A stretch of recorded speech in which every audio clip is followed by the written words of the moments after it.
field today. We've got how many boxwoods? 692 green mound boxwoods going in the ground over the next day and a half. Wow. It's a pretty impressive project. You know, it's amazing to be a part of.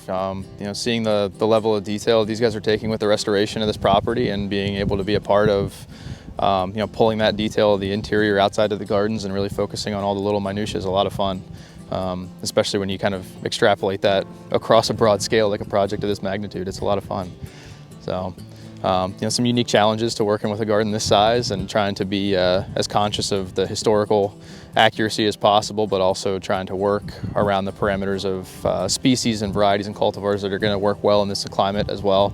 You know, maybe not be 100% historically accurate, but still trying to make that effect happen is a very unique challenge.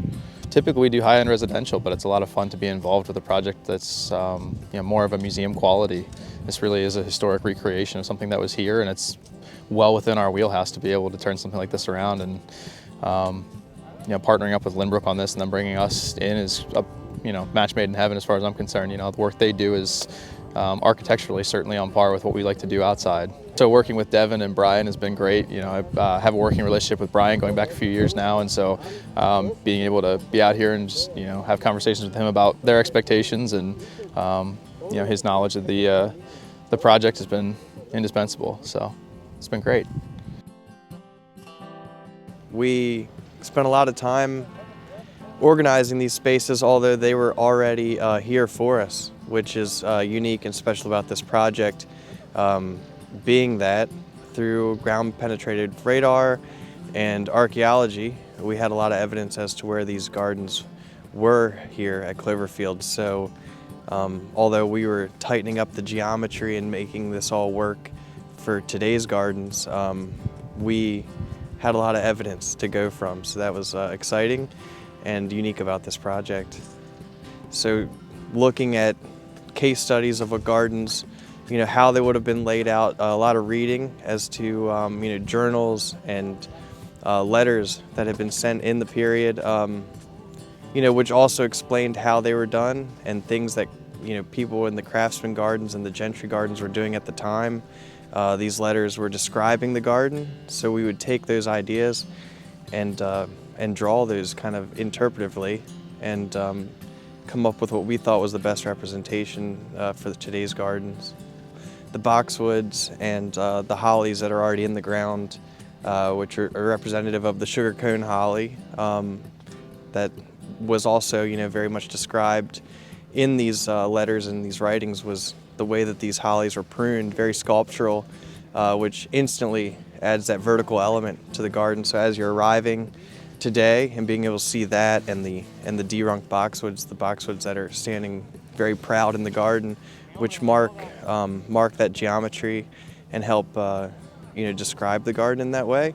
And even viewing from the drawing room in the building, you know, a lot of this was viewed from the second floor of the building, so a lot of that geometry was coming through from that angle, which is really interesting.